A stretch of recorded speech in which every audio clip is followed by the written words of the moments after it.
말씀 여러분 안녕하세요. 오늘도 화요 물주기 기도회로 모인 모든 우리 말씀이들을 주님의 이름으로 환영하고 축복합니다. 이제 온라인으로 화요 기도회를 하는 것이 얼마 남지 않았습니다. 사실 오늘이 마지막일 수도 있을 것 같은데요. 제가 계산을 안 해봤는데 다음 주에는 목금토 우리가 교회에서 모이니까 화요 기도회를 쉬어가고 목금토 기도회로 대체하려고 하거든요. 아무튼 뭐 오늘이 마지막이든 뭐 한 번 더 남았든 우리가 어쨌든 각자의 자리에서 이렇게 같이 모여서 기도하는 것에도 분명한 가치가 있다고 믿고 함께 한 마음으로 모여 기도할 때에 하나님께서 우리의 문을 열어주시고 또 우리가 함께 오늘 살펴보려고 하는 이 말씀의 제목처럼 성소의 문이 활짝 열려서 그분의 거룩하심을 또 맛보고 체험하고 경험하는 그런 기도회의 시간이 되면 좋겠습니다. 지난 시간부터 기도로 돌파하다라는 제목의 짧은 시리즈를 시작했습니다. 총 3번에 걸쳐서 우리가 기도에 관한 말씀을 살펴볼 텐데요. 어떻게 기도해야 할까에 대한 내용보다는 기도에 대한 동기를 부여하기 위한 말씀입니다. 첫 번째는 왜 기도해야 하는가? 두 번째는 왜 함께 기도해야 하는가? 세 번째는 왜 계속해서 기도해야 하는가? 이렇게 3가지 주제를 가지고 우리가 기도에 관한 말씀을 나누려고 합니다.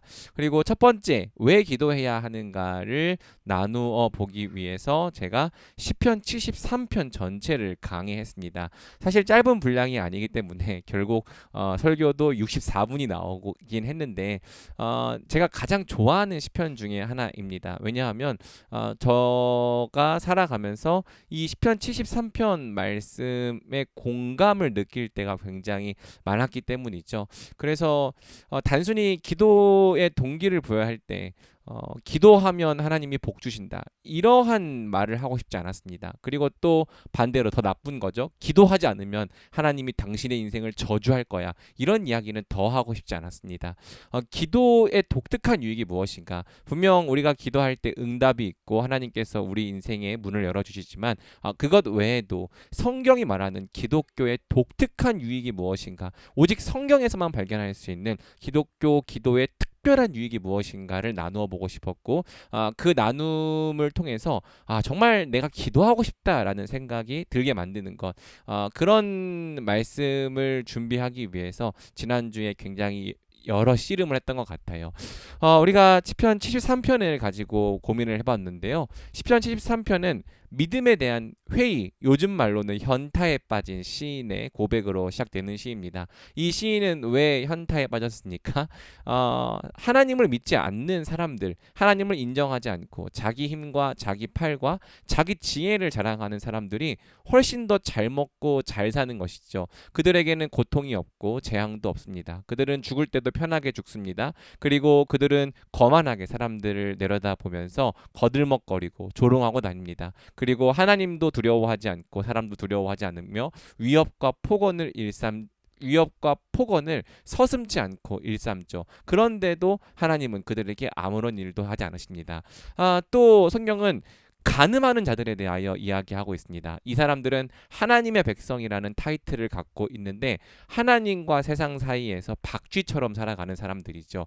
27절을 보면 결국 이 사람들도 하나님께서 멸망에 던지실 거라고 이야기가 나오지만 어쨌든 이 사람들이 시인에게 실망감을 주었던 것은 사실입니다. 성경은 하나님의 백성이라고 불리는 사람들이 세상 사람들의 말을 마셔버린다라고 표현을 하죠. 세상의 말들을 마셔버려서 그들도 똑같이 세상처럼 거들먹거리고 자기 팔과 자기 지혜를 의지하고 또 세상의 어떤 불의한 길들을 걸어가면서 똑같이 잘되고 똑같이 형통하다라는 거예요. 반면에 시인의 상태는 어떻습니까? 시인은 아침마다 징벌을 당하고 밤마다 징계를 당합니다. 병들어 있습니다. 고난을 당합니다. 하나님을 쫓아 사는데 그 인생에 뭐 평안은 고사하고 고난과 또 박해와 핍박이 끊일 날이 없습니다. 시인의 마음속에 이런 생각이 드는 거죠. 도대체 하나님을 믿어서 얻는 유익이 무엇인가? 내가 마음을 깨끗하게 하고 정직하게 하면서 살았던 것의 유익이 무엇인가? 나는 뭐 하려고 그렇게까지 살았던 것일까? 뭐 하려고 하나님의 말씀을 그렇게까지 열심히 지키려 했던 것인가? 실로 내가 내 손을 씻어서 무죄하게 한 것이 헛되도다라고 이야기하는 겁니다. 그러면서 시인은 차라리 나도 저렇게 사는 게 낫지 않을까? 세상 사람들처럼 사는 게 낫지 않을까? 굳이 사랑하려 하지 않고, 굳이 섬기려 하지 않고, 굳이 자기를 부인하려 하지 않고, 저 사람들처럼 자기를 위해, 자기 유익을 위해, 나를 위해 사는 것이 낫지 않을까? 이런 유혹과 시험에 빠진 것이죠. 그러나 시인이 끝까지 참았던 이유는 자기 형제들을 배신하지 않기 위해서, 자기를 바라보는 사람들, 자기를 본받는 사람들에게 실족함을 주지 않기 위해서 그는 끝까지 참는 것입니다. 이것이 시편 73편이 보여주는 전반부죠. 사랑하는 여러분, 믿음에 대한 회의를 시인은 느꼈는데요. 사실 우리도 그렇습니다. 믿음의 길을 걷다 보면 회의를 느낄 때가 있습니다. 마음의 시험이 들고 세상에 유혹이 찾아올 때가 있는 것이죠. 사실 신실한 성도일수록 더욱더 그런 마음을 느낄 확률이 큽니다. 왜?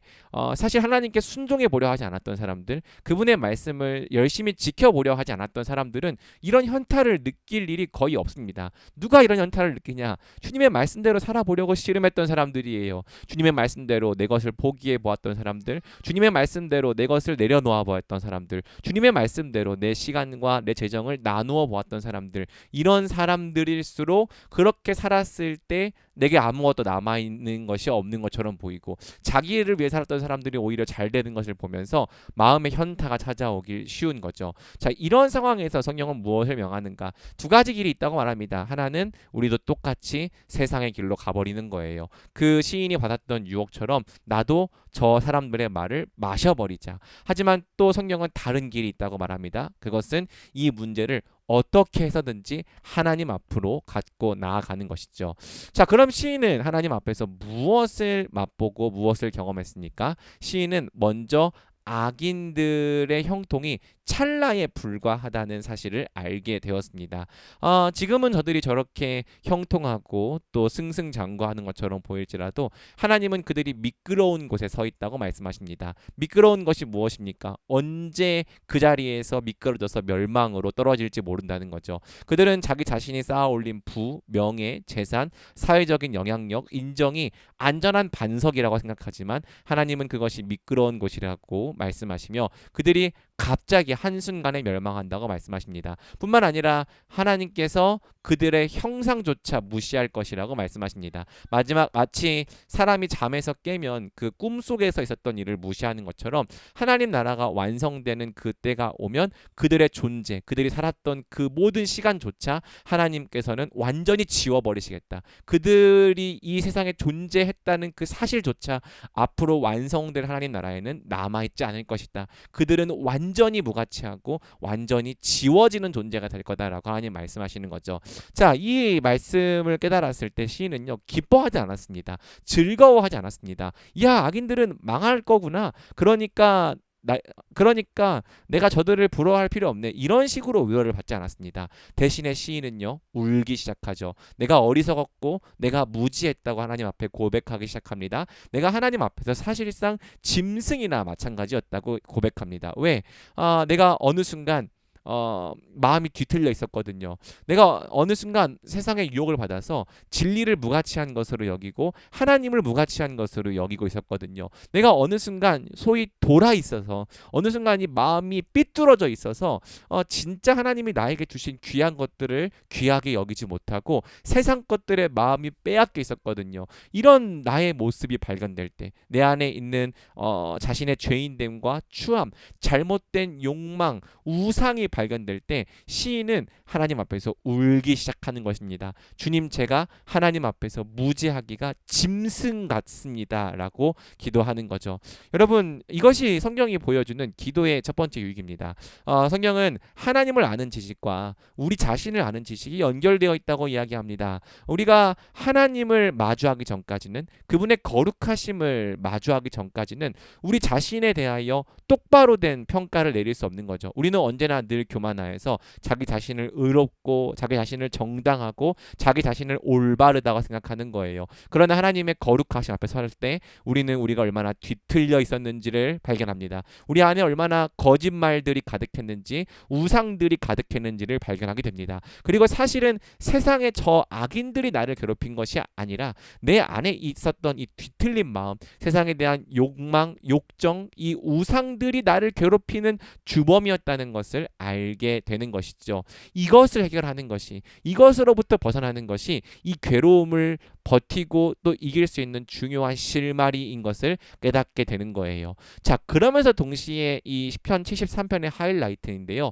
성경은 그럼에도 불구하고 시인이 하나님이 나와 함께 계신다 고백하는 장면을 우리에게 보여줍니다. 여러분, 시인이 어떤 상태였습니까? 마음의 시험이 들었습니다. 하나님을 무가치하게 여겼습니다. 세상을 더 부러워하고 질투했습니다. 무지하기가 짐승 같았습니다. 그런데 시인이 발견한 것, 자기가 그렇게 무지한 짐승과 같이 생각하고 있는 때에도 하나님이 날 버리지 않으셨다는 거예요. 여전히 하나님이 날 함께 계시고 그분이 내 오른손을 붙들어 주시고 계시더라라고 이야기하는 거죠. 마치 어른이, 엄마가 아이의 팔을 붙잡고 그 아이가 잘못된 길로 가지 못하도록 붙잡고 있는 것처럼 내가 세상으로, 내가 죄악으로, 멸망으로 가지 못하도록 하나님께서 내 오른팔을 붙잡아 주시고 계시더라. 그리고 그분이 여전히 그분의 지혜로서 나를 인도하고 계시고 결국 그분이 나를 영광스러운 곳으로 이끌어 가시더라. 이 진리를 발견하는 순간 시인은 이제서야 내가 바라봐야 할 분이 누구인지를 똑바로 깨닫게 되는 거죠. 하늘 위에 주님밖에 내가 사모할 자가 누구입니까? 이 땅에서도 주님밖에 사모할 자가 없습니다.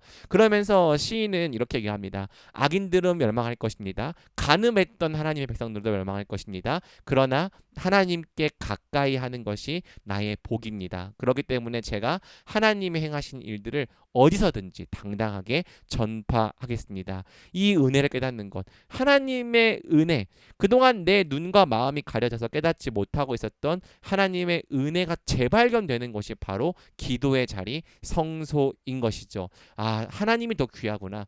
이 세상에 그 썩어질 어떤 것보다도 하나님이 더 가치 있고 하나님이 존귀하구나. 이것을 알기 시작할 때 그것을 사랑해왔고 그것 때문에 마음이 흔들렸던 우리가 우습게 여겨지는 거예요. 그리고 정말 내가 사모할 분, 내가 사랑할 분 하나님 한 분밖에 없다라는 걸 알게 되는 것이죠. 그러면서 어떤 용기가 샘솟습니까? 다시 한번 세상을 마주할 수 있는 용기, 세상의 문제들과 담대하게 맞서 싸울 수 있는 용기, 그들 앞에서 꿀리지 않을 수 있는 당당함, 내가 가진 복음이 정말 좋은 것이라고 확신 있게 전파할 수 있는 이런 확신, 이 모든 것들이 기도의 자리에서 회복되고 우리에게 주어진다. 성경은 말하는 거죠. 73편의 기도라는 말은 하나도 나오지 않지만 시인은 성소에 들어가 하나님을 만나는 것으로 이렇게 회복되어져 가는 과정을 우리에게 보여주는 것입니다. 그리고 히브리서는 말하는 거죠. 이 성소로 들어가는 길이 바로 우리 주 예수 그리스도의 십자가를 통해 열렸다고요. 사랑하는 여러분, 우리가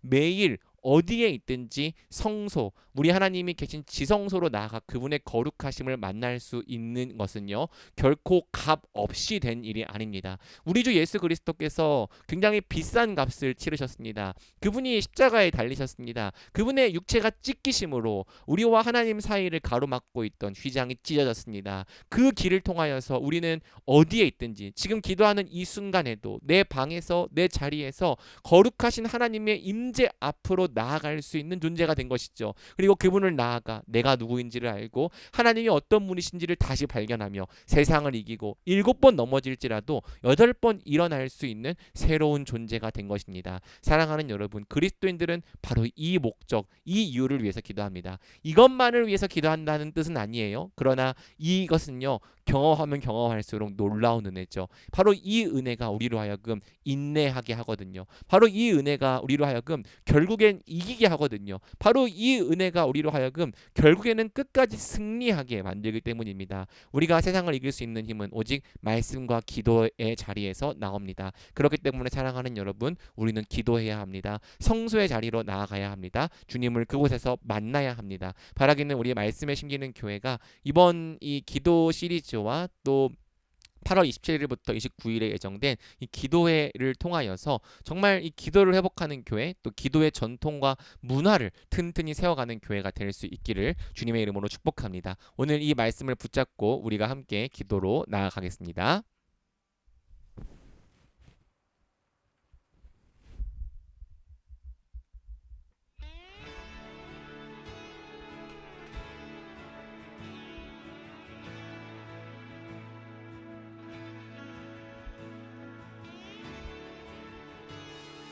자, 우리가 첫 번째로 기도할 때 이렇게 기도합시다. 믿음의 길에서 회의를 느낄 수 있습니다. 마음의 시험이 들고 하나님께 실망되는 마음이 될 수가 있습니다. 그러나 사랑하는 여러분, 그때는 하나님으로부터 도망치고 그때는 하나님으로부터 멀어질 때가 아닙니다. 오히려 그때가 더 하나님 앞에 나아갈 때입니다. 차라리 나아가서 원망하십시오. 차라리 나아가서 불평하십시오. 차라리 나아가서 여러분의 속마음을 털어놓으십시오. 우리 하나님은 그 우리의 있는 모습 그대로를 거절하지 않으십니다. 그리고 그것조차 기도로 여기시며 그 자리에서 우리를 만나 주십니다. 사랑하는 여러분, 우리가 쓰러져 있을 때, 지쳐 있을 때 더 우리의 마음을 일으켜 하나님께 나아갑시다. 그리고 이 시간에 우리가 같이 기도할 것은 지금 이 기도의 자리가 그리스도를 힘입어 지성소로 들어가는 기도의 자리가 될 수 있게 해달라고 기도합시다. 주님, 오늘의 기도가 피상적인 기도로 끝나지 않게 하여 주시옵소서. 주님, 우리가 하는 이 기도의 시간이 그저 허공을 맴도는 기도가 되지 않게 하여 주시옵소서. 이 시간 성령께서 내 안에 임재하셔서 내 마음이 열리고 성령이 우리의 마음을 저 하늘 위로 들어 올리셔서 우리가 저 하늘에 있는 지성소로 들어가고 그 하나님의 거룩하심과 하나님 되심 앞에 압도되게 하여 주시옵소서. 우리 사랑하는 예수님의 이름을 같이 간구하면서 지금 이 기도의 자리가 지성소의 자리가 될 수 있기를 같이 간절히 간구하며 기도하겠습니다. 기도합니다.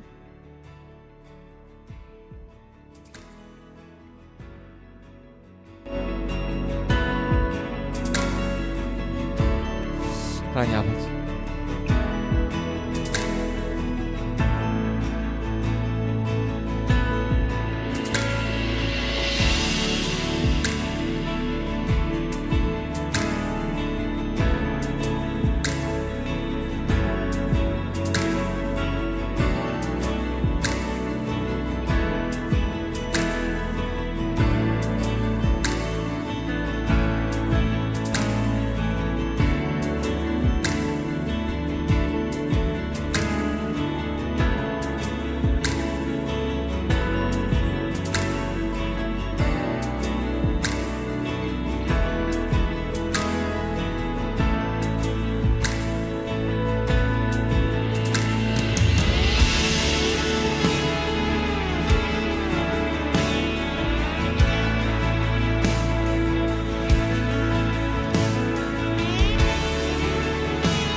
우리 다음으로 기도할 때 이렇게 기도할까요? 주님, 이 시간 우리가 주님의 거룩하심을 정말로 목도하게 하여 주십시오. 하나님, 주님의 그 거룩하심 앞에 서지 않으면 우리는 우리가 누구인지를 정말 알 수가 없습니다. 내가 똑바른지 알고 내가 올바른지 알고 착각하며 살아가는 죄인입니다. 하나님, 주님 앞에서 나의 모든 죄와 뒤틀린 것, 헛된 생각과 정욕, 우상이 드러나게 하여 주시옵소서. 우리를 괴롭히던 모든 죄악들이 주님 앞에서 낱낱이 드러내게 하여 주시고, 하나님, 그러나 그것을 드러내는 것이 우리를 수치스럽게 하려 하심이 아니라 우리를 고치시기 위한 하나님의 은혜인 줄 알고, 하나님, 그 모든 허물로부터 우리가 벗어나게 하여 주시옵소서. 그리고 하나님, 우리가 성소에서 그럼에도 불구하고 우리와 함께 하시고, 그럼에도 불구하고 우리를 사랑하시고, 그럼에도 불구하고 우리를 지혜로 인도하시고, 그럼에도 불구하고 우리를 끝까지 포기하지 않으실 그 하나님의 은혜를 재발견하기 원합니다. 하나님이 그 어떤 것보다도 귀한 분이시며 내게는 하나님 한 분으로 충분하다는 것을 알게 하여 주시기 원합니다. 세상을 부러워할 것 없음이 하나님 한 분이 있다는 것이, 그분이 영원한 기업이 되셨다는 것이, 내 몸과 내 마음은 쇠약하지만 하나님이 함께 계시다는 것이 얼마나 큰 복인지를 알게 하여 주셔서 다시 세상과 맞서 싸울 수 있는 힘, 세상과 맞서 싸울 수 있는 용기 얻게 하여 주시옵소서. 이 기도의 자리가 우리가 새롭게 변화되어 나가는 자리가 될 수 있도록 주여 은혜 베풀어 주시옵소서. 우리 함께 이러한 기도 제목으로 같이 기도하며 나가겠습니다. 기도하겠습니다.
우리 다음으로 기도할 때에는 말씀을 교회에 적용하며 기도할까요? 말씀에 심기는 교회가 함께 모여 기도하는 교회가 되도록 같이 기도합시다. 이제 기도를 세울 때가 되었습니다. 아이가 때가 되면 걸어야 되는 것처럼, 때가 되면 화장실을 가려야 하는 것처럼, 때가 되면 스스로 숟가락질을 할 줄 알아야 되는 것처럼 우리 말씀에 심기는 교회는 모여서 기도할 때가 되었습니다. 그 부담감을 하나님께서 계속 저에게 주십니다. 그리고 이제는 인간적인 친함으로 또 인간적인 지성으로 이길 수 없습니다. 성령의 능력이 필요합니다. 스가랴 말씀처럼 우리의 힘으로 되지 않고 우리의 능으로 되지 않고 오직 성령의 능력으로만 될 수 있습니다. 그리고 그것을 고백하는 것, 주님 나의 힘과 나의 능력으로 되지 않습니다라고 항복하는 것이 저는 기도의 자리라고 믿습니다. 하나님, 우리 말씀에 심기는 교회가 기도의 자리에서 무릎 꿇는 교회가 되게 하여 주시옵소서. 하나님 없으면 안 됩니다라고 무릎 꿇을 수 있는 교회, 하나님이 아니면 나는 할 수 없습니다 엎드리는 교회가 되게 하여 주시옵소서. 우리가 함께 엎드리고 함께 기도할 때 주여 성령을 부어 주시옵소서. 그리고 8월 27일부터 29일에 진행될 공동 기도회를 위해서 기도합시다. 처음으로 교회에서 모이는 기도회입니다. 성령의 충만함을 넘치게 부어주시고 특별히 각 사람의 마음 가운데 기도하기 위하여 모일 수 있는 마음을 부어주시옵소서. 기도할 생각이 없었더라도, 올 생각이 없었더라도 주님 모일 수 있는 마음을 부어주셔서 정말 성령이 압도하고 교회를 진동케 하는 역사가 일어나도록 이 시간 같이 기도하겠습니다.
우리 한 번 더 기도할 때 매주 기도하는 통상의 기도 제목을 놓고 기도합시다. 모든 성도들을 위해 기도하고 친히 성도들의 영과 유혹, 삶의 모든 문제와 상황을 돌보아 주실 때 우리가 주일날 나누었던 기도 제목을 펼쳐놓고 기도합시다.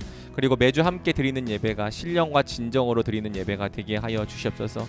주님, 정말 마른 뼈에 영혼이 소생될 수 있는 성령을 부어주십시오. 우리가 비록 마른 뼈와 같을지라도 성령이 임할 때에 하나님의 군대가 일어났던 것처럼 주여 우리 위에 성령을 부어주십시오.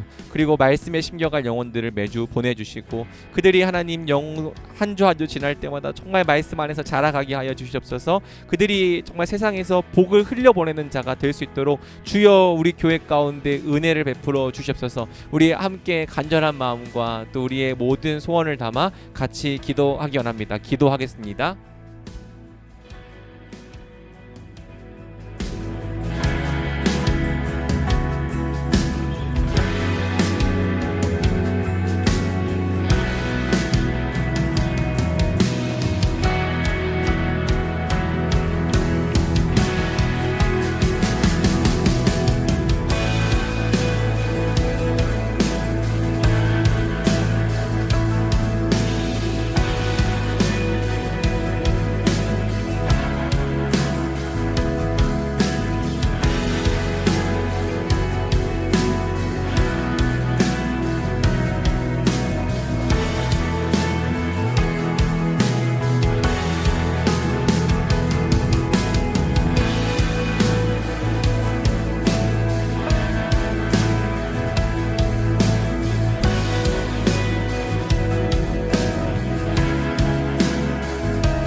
우리 지금부터 20분 동안은 자유 기도의 시간입니다. 충분히 기도하시다가 자유롭게 기도를 마치시면 됩니다. 여러분 자신을 위해서 기도하되 또 자신을 넘어 조국 교회와 나라 또 열방을 위해서도 함께 기도하면서 우리에게 맡겨진 기도의 분량을 함께 감당하는 그런 시간이 되면 좋겠습니다. 우리 같이 자유롭게 개인 기도로 들어가겠습니다.